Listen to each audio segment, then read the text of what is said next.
It looks like there were a few things I missed with the story about the Survivor contestant admitting to hacking Pokemon on the show. Yes, that happened, and if you missed the story, please watch my other video about it. Also like, comment, and share, especially that video, because we can't let this story die. It's unbelievable, it's insane, but there was a bit more to Wolf's tweet about this. So I talked about how he said, I heard the word Magirna, gamers rise up, completely ignoring the rest of that where he said, yeah, I pay people to hack my Pokemon. That's probably something that needs to be talked about, but Wolf is just a bad actor. But the reason why he was watching is he says, my friend Austin is on Survivor this season, so I've been watching, but I was not prepared for the whiplash this gave me. And then he replied, bro, we talked about you that day excessively. Even with how much I've covered about the Pokemon community being ill, there's still no way. There's more to Pokemon than Wolf Glick, and what can you even excessively talk about? How he got blown out day one worlds back-to-back? That time that he faked the misplay and then made the funny face? Like, that's kind of it. Other than that, it's like, oh yeah, he hacked a Raichu to win worlds, and then he went up against Ray Rizzo with both having hacked teams in Generation 5 for Worlds Finals. That's all there is to Wolf. He's just a career-long liar, cheater, and thief with no real skill, which is proven because he needs to cheat. Also, just seeing this interaction feels so evil to me. Gaslighting your audience of mostly children to spin that everything is awesome in Pokemon because we got mentioned on Survivor, while deflecting that you are a proven cheater, and that there was a mention of how bad the hacking problem is in Pokemon, and not having any conversation about that, is evil. There's no other way around it. Every statement I see from Wolf further confirms he is the biggest piece of garbage in Pokemon. Completely fake, manipulates children, lies, cheats, and steals for gain. And you can also see that in his friends. That his friend is on the show, and there's two other fans of Pokemon on the show, and they're all cheaters. And that's the representation in Pokemon. And then the whole thing is like pretending that's alright. Also, this dude's like, hey, I just got exposed for hacking Pokemon. Someone admitting to hacking Pokemon and telling people how to hack their Pokemon to not get caught at Pokemon events is saying to come out to tournaments as well. Entire community is rotten, which is why I don't want this story to die, but it's just like kind of crazy. Now, this has gotten like double the views since I last covered it, but I haven't seen any more comments or anything. It's all from October 26th, then it didn't like take off any further and have anyone else respond to it, and it's mostly just Nintendo, just don't go to Japan because Nintendo, and this is also right after Nintendo is cracking down on Smash tournaments, so hopefully this whole thing becomes a disaster for the Pokemon Company as well as Nintendo, and if it doesn't, well, that's why you share my other video, and you also share my post on Twitter, which is covered in that other video.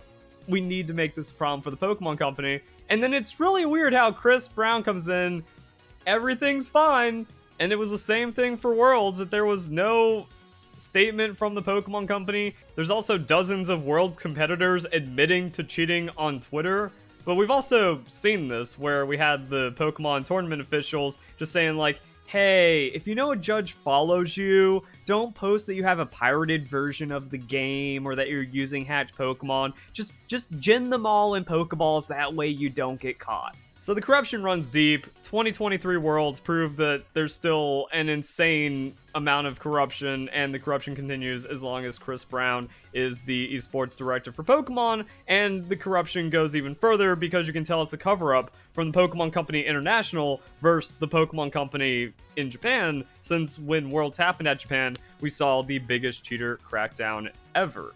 And then there was this thing like, oh, come play Pokemon. Now, it wasn't off the back of all the Survivor attention, but again, the timing kind of weird about, it's like, oh, competitive Pokemon is getting attention. Let's talk about competitive Pokemon. This was talking about like prize pool for esports and how, you know, the heart of esports is gone because it's not just 1,000 people in a room trying to make a couple bucks anymore. It's the millions of dollars in prizes that mean we lost something in esports. And then Chris Brown's like, hey, look at this. We got all these people playing in place again. Come play Pokemon. Completely ignoring what's going on. And going through Chris Brown's other posts, I found this, a retweet of played a box draft side event at regionals and it was fun. And the last time we saw a side event at regionals that was some kind of like alt fun format, it just turned out all the Pokemon were hacked.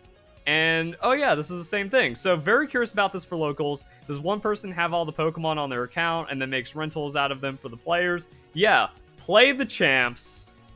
It's the same thing. So even though it was confirmed that this tournament organizer's side events use hacked Pokemon, and Chris Brown retweeted them the other time, which is how I found out about it, they're still hosting events, they're still followed by Chris Brown, and they're still doing side events with hacked Pokemon.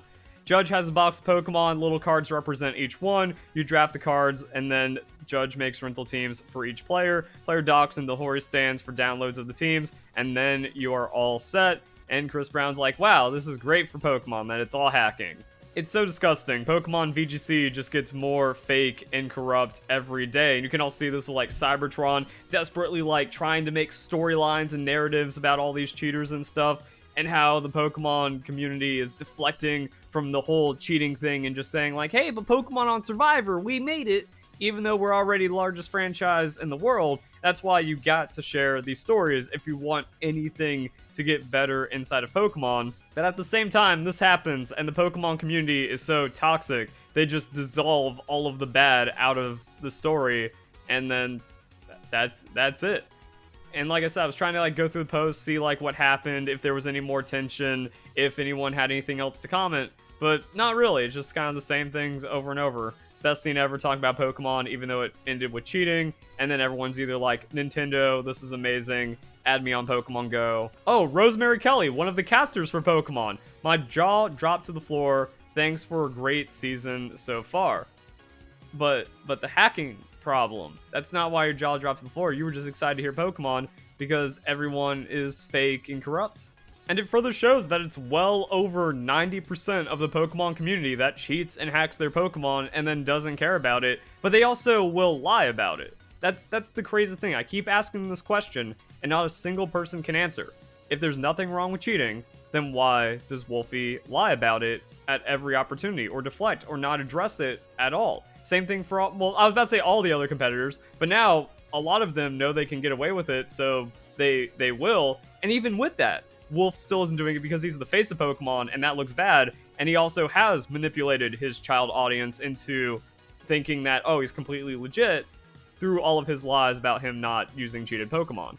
I've never seen anything like this, where the corruption is so thick, but it's also all built on a lie that is easily proven, and it just feels so delicate at the same time. Like, somehow, this isn't able to break through, but if anything actually came out about Wolf and made it into the mainstream beyond my coverage and got a lot of attention, and then people like actually cared about it, it would be completely over in an instant.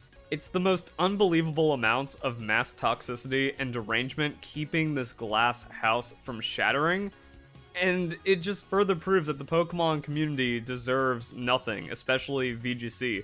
It all deserves to come crumbling down before anything can get better, but these people are so invested in the lies, so invested in these bad actors and the evil, that they lose everything if their house comes shattering down as well. And it's gotten this bad because I'm just some dude that said cheating is wrong, and they lose everything if they acknowledge that fact. And then just crazy stories like this happen, but then they also fizzle out because, again, like, this is also just kind of showing, like, yeah, the Pokemon community is completely fake. We get all of these views, double the views, but then no extra comments, no more discussion or real engagement. Like, again, like, nothing else to add to this, and like, it was amazing. Wow, Masuda method, add me on Go. Nothing deep here because, like, yeah, again, Pokemon's largest franchise, so, oh, someone's a fan on Pokemon and made it on national television. I guess we've got, like, those Simpsons references. Like, they feel cool, but now when it's just, like, at the very end of it, you have the admittance to hacking, and everyone has to pretend that just never happened, even though it happened on national television. Just kind of shows, like, yeah, there's actually nothing to take away from this, except proof that the Pokemon community is more toxic and corrupt than we thought. Awesome. Hope you guys enjoy the video, even though that's kind of difficult with how negative everything is. And then people blame me for that negativity, even though I'm just covering the truth of what's going on. It's all toxic. So, hope you guys enjoy the video. Hope you all have a nice day. Thank you very much for watching.